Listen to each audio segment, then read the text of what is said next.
Sterling কার জন্য এনেছেন? Arakan আর্মির জন্য? মির্জা আব্বাসের প্রশ্ন। ভোট গণতন্ত্র প্রতিষ্ঠার কোনো সিদ্ধান্ত নেয়নি সরকার, বলছেন খন্দকার মোশাররফ। জানাবো তারুণ্যের সমাবেশ নির্বাচনের প্রস্তুতি নেওয়ার ডাক।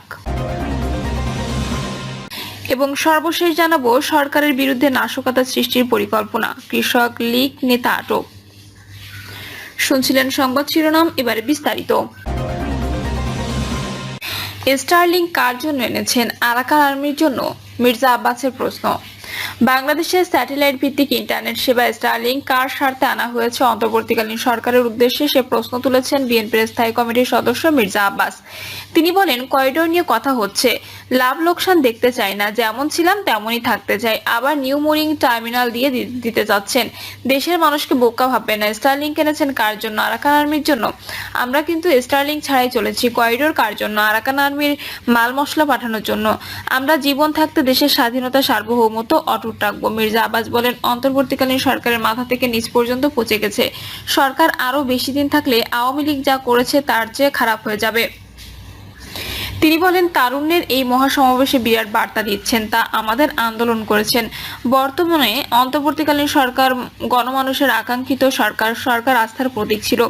তাদের কাছ থেকে আস্থার কিছু পায়নি, শুধু অবজ্ঞা পেয়েছে। এই সরকার ঔপনিবেশিক সরকারে যারা আছেন তাদের বেশিরভাগই দেশের নাগরিক নন। তারা 9 মাসে যা পারেননি 9 বছরও পারবেন না, এবং 90 বছরেও তো পারবেন না। অতএব জনগণের কাছে ক্ষমা চেয়ে কি করবেন সরকার? চাঁদাবাজির পেছনে বিএনপির এই নেতা বলেন, দেশের বিভিন্ন স্থানে অনেকে চাঁদাবাজি করে বিএনপির নাম ব্যবহার করে। এ বিষয়ে আইন শৃঙ্খলা রক্ষাকারী বাহিনীকে বলবো, আপনারা চাঁদাবাজের গ্রেপ্তার করেন না কেন?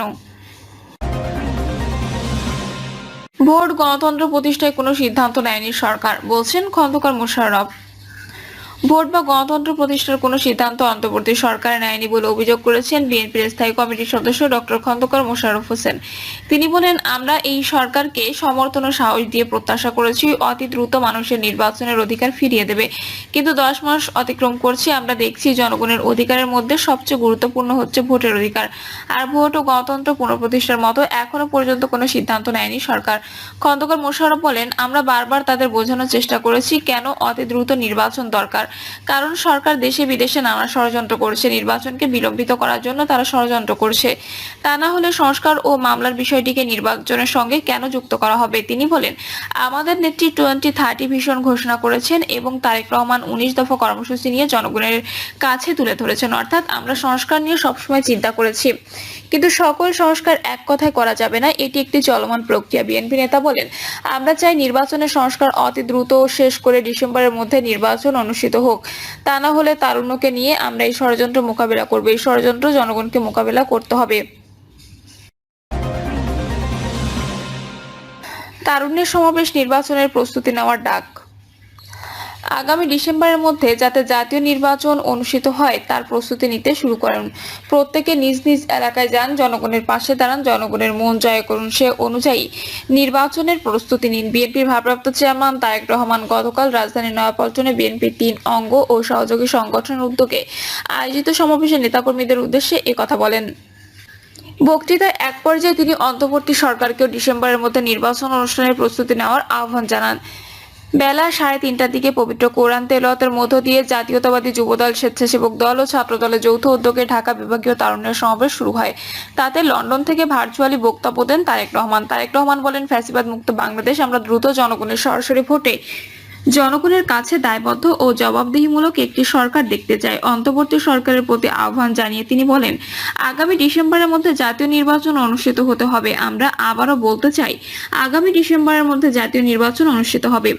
এরপর সমাবেশে নেতাকর্মীদের নিয়ে স্লোগান ধরে বিএনপির ভারপ্রাপ্ত চেয়ারম্যান বলেন, দিল্লি নয়, পিন্ডি নয়, নয় অন্য কোনো দেশ, সবার আগে বাংলাদেশ। এই কর্মসূচি ঘিরে সকাল 10টা থেকে খন্ড খন্ড মিছিল নিয়ে 3 সংগঠনের হাজার হাজার নেতাকর্মী সমাবেশ স্থলে জড়ো হতে থাকেন। নেতাকর্মী স্লোগানে মুখর হয়ে ওঠে নয়াপল্টন। নেতাকর্মী ও সমর্থকদের উপস্থিতিতে নয়াপল্টন ও এর আশপাশ এলাকায় জনসমুদ্রে পরিণত হয়। নয়াপল্টনে দলীয় কার্যালয়ের সামনে একের স্মরণকালের সবচেয়ে বড় সমাবেশ বলে মনে করেছে নেতাকর্মীরা। সবুজ, হলুদ ও লাল রঙের ক্যাপ ও টি শার্ট পরে নেতাকর্মীরা সমাবেশে যোগ দেন। স্লোগান আর নাচ গানে প্রাণচঞ্চল হয়ে ওঠে নয়াপল্টনের পরিবেশ। মঞ্চে সঙ্গীত পরিবেশন করেন জাতীয় পর্যায়ের শিল্পীরা। দুপুর 12টার মধ্যে সমাবেশস্থল পেরিয়ে তারুণ্যের ঢেউ ছড়িয়ে পড়ে বিজয়নগর, পুরানো পল্টন, 0 পয়েন্ট, ফকিরাপুল, আরামবাগ, মতিঝিল, কাকরাইল, শান্তিনগর, মালিবাগ, মগবাজার, শাহবাগ, মৎস্য ভবন সহ বিভিন্ন এলাকায়। এতে পুরো এলাকায় সড়কে যান চলাচল বন্ধ হয়ে যায়। তীব্র যানজটে সব স্থবির হয়ে যায়। শহরের সাধারণ মানুষকে হেঁটে নিজ নিজ গন্তব্যে যেতে দেখা গেছে।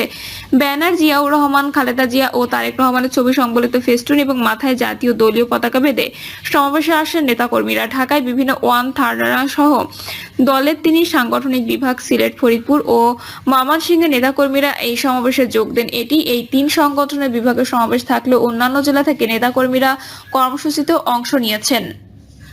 তরুণদের দলের সঙ্গে সম্পৃক্ত করতে মে মাস জুড়ে কর্মসূচি ঘোষণা করে বিএনপির 3 সংগঠন। 4টি বড় বিভাগ ও শহরে 2 দিন করে 8 দিন সেমিনার ও সমাবেশ করা হয়। চট্টগ্রাম, খুলনা ও বগুড়া সেমিনার ও সমাবেশ শেষে গতকাল ঢাকায় তারুণ্যের রাজনৈতিক অধিকার প্রতিষ্ঠায় সমাবেশ হয়।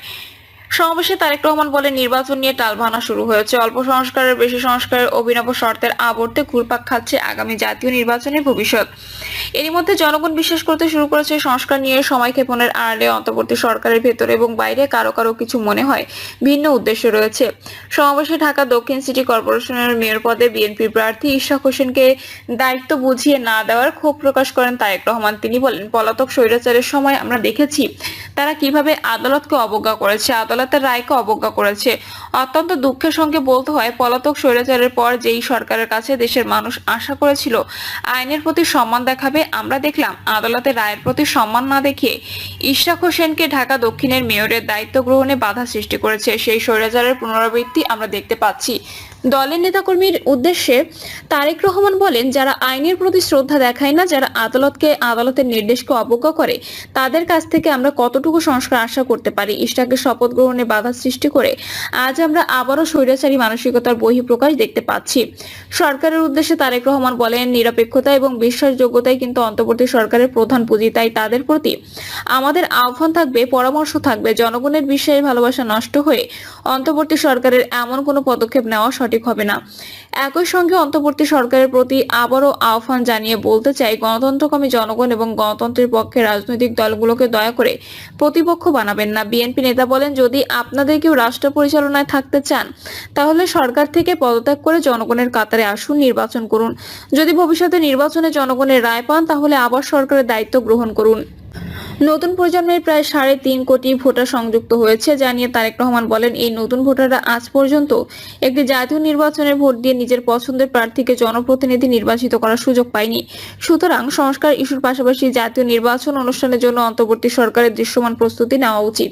অতীতের তত্ত্বাবধায়ক সরকার 3 মাসের মধ্যে নির্বাচন অনুষ্ঠান করলেও এবার অন্তর্বর্তী সরকার 10 মাসেও সেই নির্বাচন করতে পারছেন না। মন্তব্য করে তারেক রহমান বলেন, অতীতে বিভিন্ন সময় তত্ত্বাবধায়ক সরকার নিরপেক্ষ নির্বাচন করেছেন এবং প্রতিটি ক্ষেত্রে তত্ত্বাবধায়ক সরকার 3 মাসের মধ্যে সফলভাবে জাতীয় নির্বাচন সম্পন্ন করেছেন। আমরা ফ্যাসিবাদ মুক্ত বাংলাদেশ জনগণের সরাসরি ভোটে জনগণের কাছে জবাবদিহিমূলক, জনগণের কাছে দায়বদ্ধ একটি সরকার দ্রুত দেখতে চাই।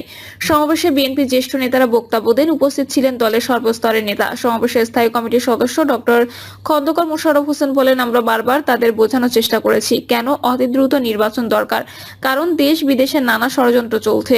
নির্বাচনকে বিলম্বিত করার জন্য তারা ষড়যন্ত্র করছে। আমরা চাই নির্বাচনে সংস্কার অতি দ্রুত শেষ করে ডিসেম্বরের মধ্যে নির্বাচন হোক, তা না হলে এই ষড়যন্ত্র জনগণই মোকাবিলা করবে। স্থায়ী কমিটির আরেক সদস্য মির্জা আব্বাস বলেন, সরকারের মাথা থেকে নিচ পর্যন্ত পছন্দ ধরেছে।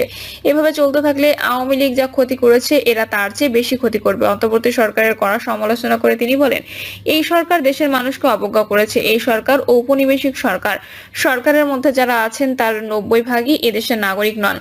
বিএনপির স্থায়ী কমিটির সদস্য সালাউদ্দিন আহমেদ বলেন, আমরা নির্বাচনী রোডম্যাপ চেয়েছি, কারো পদত্যাগ চাইনি। এরপরও মানুষ পদত্যাগের নাটক দেখেছে। ফ্যাসিবাদ বিরোধী জাতীয় ঐক্যে ফাটল ধরানোর চেষ্টা করেছে। তিনি বলেন, আমরা সুস্পষ্টভাবে সংসদ নির্বাচনের কথা বলেছি।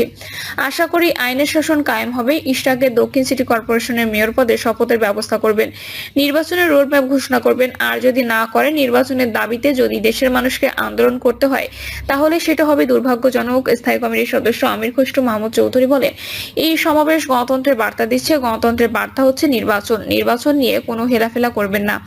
সংস্কারের কথা বলে নির্বাচনের রোডম্যাপ পেছানোর সুযোগ নেই।